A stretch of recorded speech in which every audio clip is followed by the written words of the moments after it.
Baik, Assalamualaikum warahmatullahi wabarakatuh.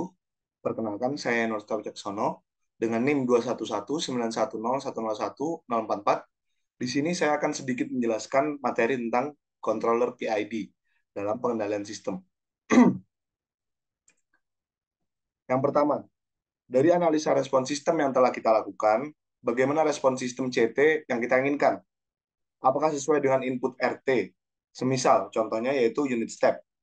Jika tidak sesuai, bagaimana? Salah satu caranya dengan menambahkan controller. Fungsi controller itu apa sih?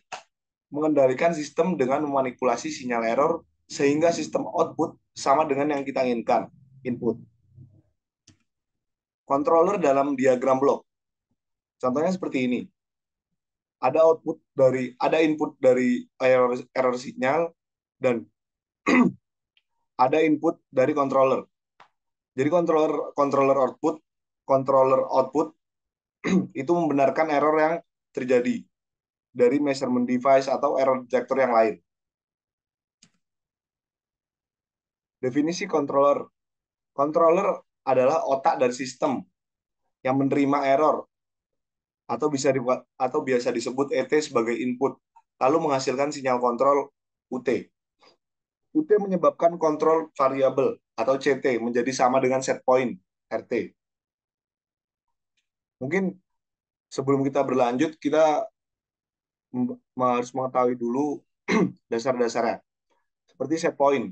Set point adalah titik yang telah ditentukan oleh kita. Setelah itu ada overshoot.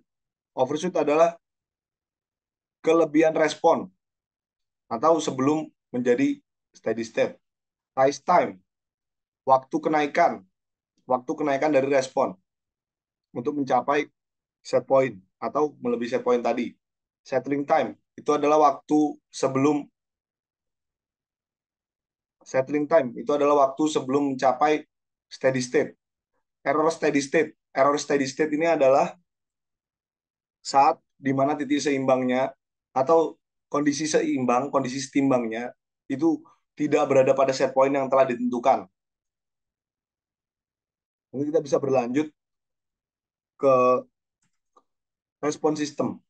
Analisa respon sistem, kestabilan, respon transient, karakteristik sistem, error steady state. Respon yang diinginkan itu adalah set point yang tadi sudah saya jelaskan.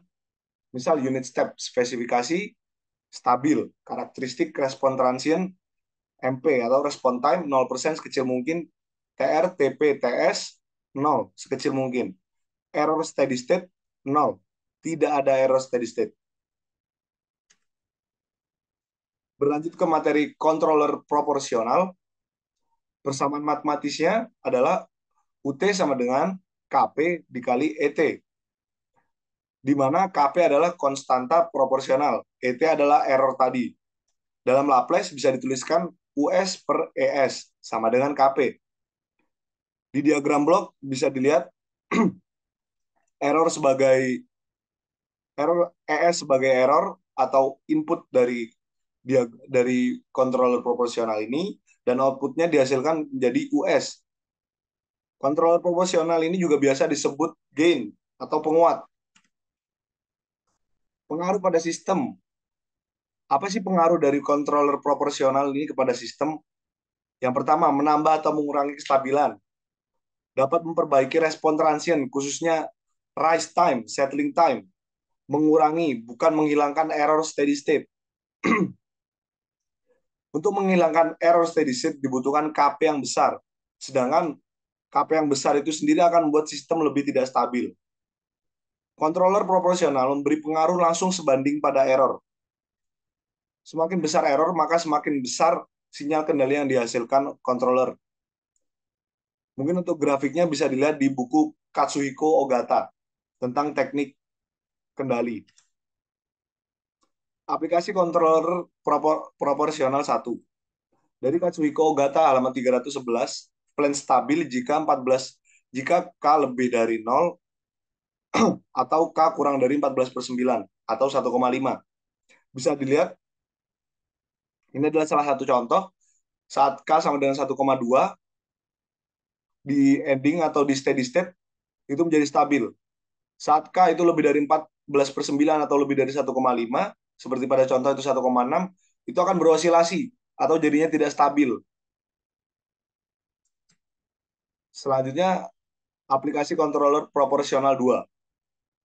Ini seperti yang kita lihat, jika tanpa controller, respon lambat atau rise time sangat banyak.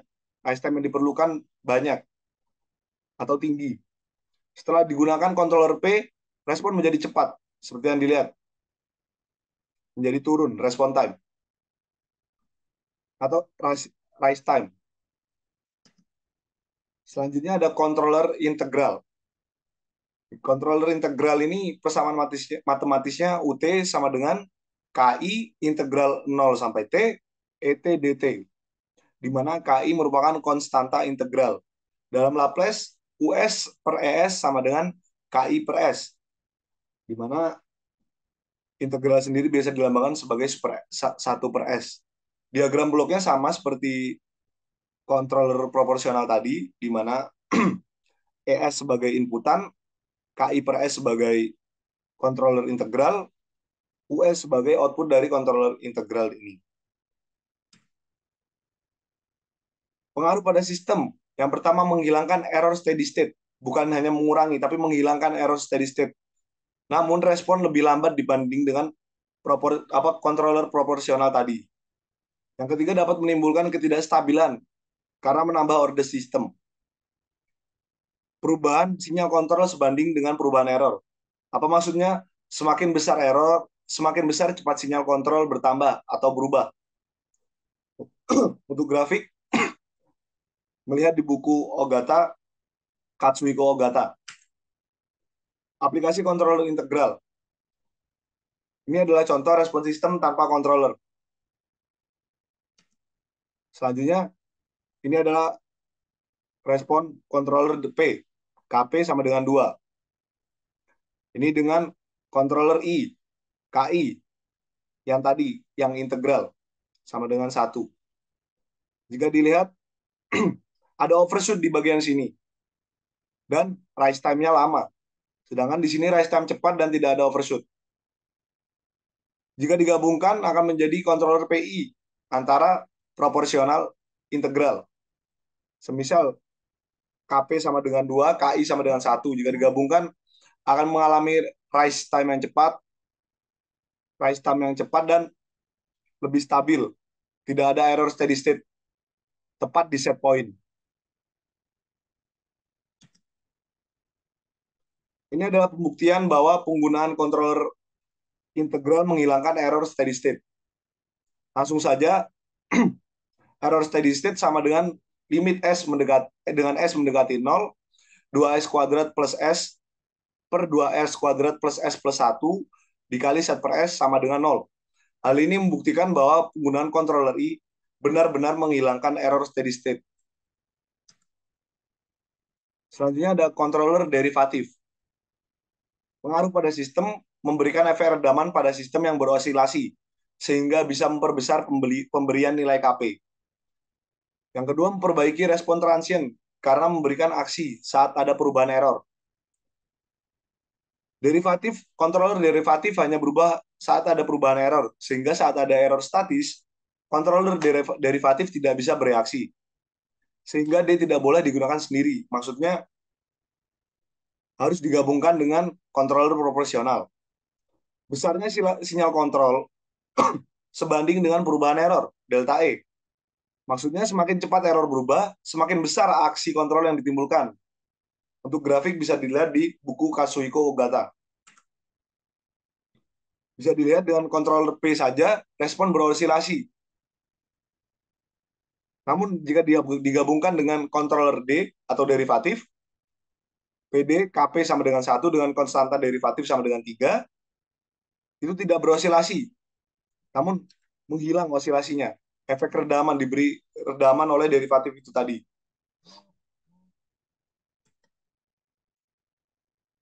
Perhitungan dari contoh tersebut, seperti yang dilihat di sini, saat berosilasi dan saat diberikan controller PD atau digabungkan dengan proporsional derivatif. Bisa dilihat pada andingnya persamaan karakteristiknya S kuadrat plus 1 untuk controller P saja. sama dengan 0. Akar persamaannya imajiner. Responnya hingga menjadi responnya berosilasi terus-menerus. Selanjutnya dengan menggunakan controller PD, KP sama dengan 1, KD sama dengan 1. Akar persamaannya mendapatkan hasil S kuadrat plus S plus 1 sama dengan 0. Di mana akar persamaannya ini menghasilkan bilangan real negatif, sehingga respons A hingga sama dengan 0. Selanjutnya, controller PID. Kombinasi beberapa jenis controller yang diperbolehkan adalah PI, PD, dan PID. Keuntungan dari controller PID yang pertama menggabungkan kelebihan kontrol P, I, dan D. Seperti contohnya P, memperbaiki respon transient. I, menghilangkan error steady state. D, memberikan efek redaman. Di mana P ini mempercepat rise time, I menghilangkan error steady state, dan D memberikan efek redaman dari osilasi yang dihasilkan. Contoh untuk contoh rumusnya, controller PID seri UT sama dengan KP ET plus 1 per TI integral 0 sampai T ET DT plus TD DE per DT. US sama dengan KP ES plus 1 per TI dikali ES ditambah TD ES. US sama dengan KP dikali ES ditambah KI per S kali ES ditambah KD S kali ES. Untuk controller PID paralel, rumusnya UT sama dengan KP dikali ET ditambah 1 per TI 0 integral 0 sampai T ET DT ditambah TD DE per DT. US sama dengan KP ES plus 1 per TIS ES dikali ES ditambah TDS dikali ES.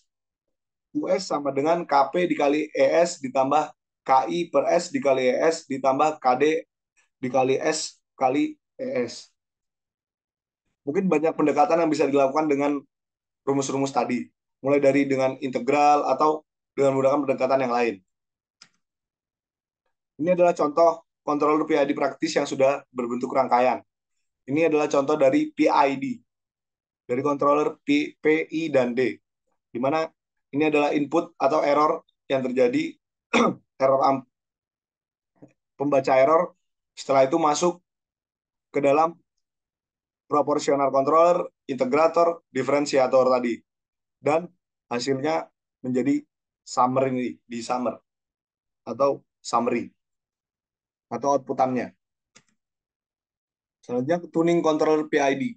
Permasalahan terbesar dalam desain controller PID itu adalah tuning, di mana tuning ini menentukan nilai KI, KP, dan KD. Metode-metode tuning dilakukan berdasar metode model matematika atau sistem, model matematika sistem. Jika model tidak diketahui, dilakukan eksperimen terhadap sistem.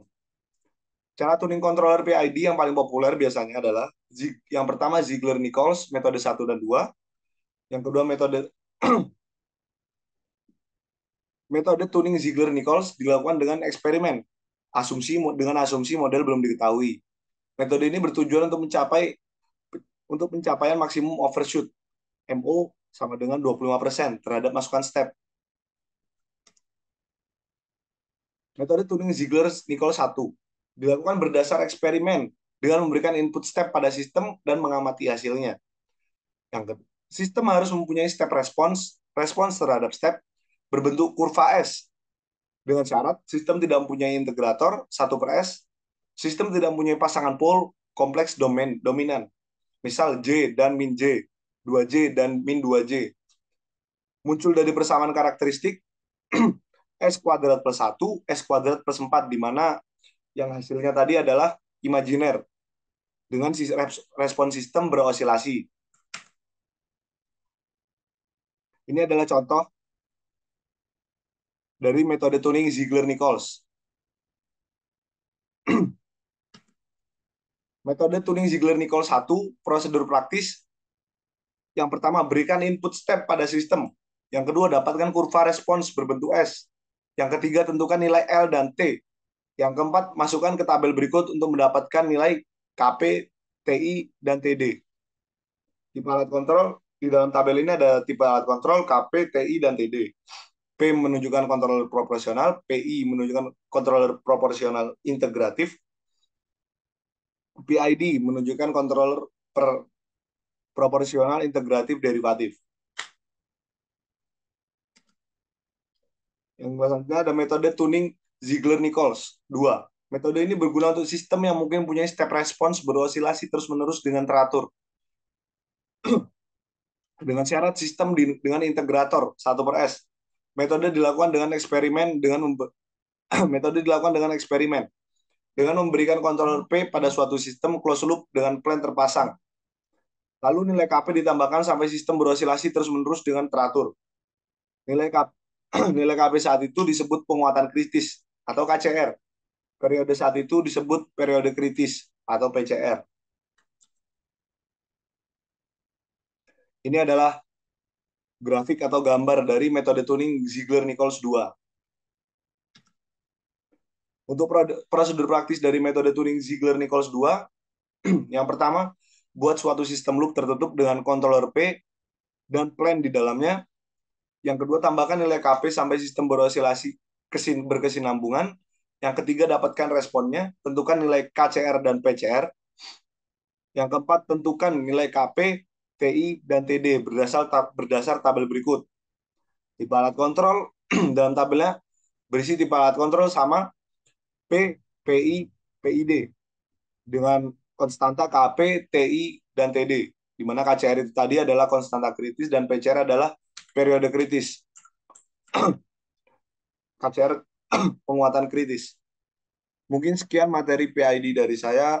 Mohon maaf apabila ada salah kata. Wassalamualaikum warahmatullahi wabarakatuh.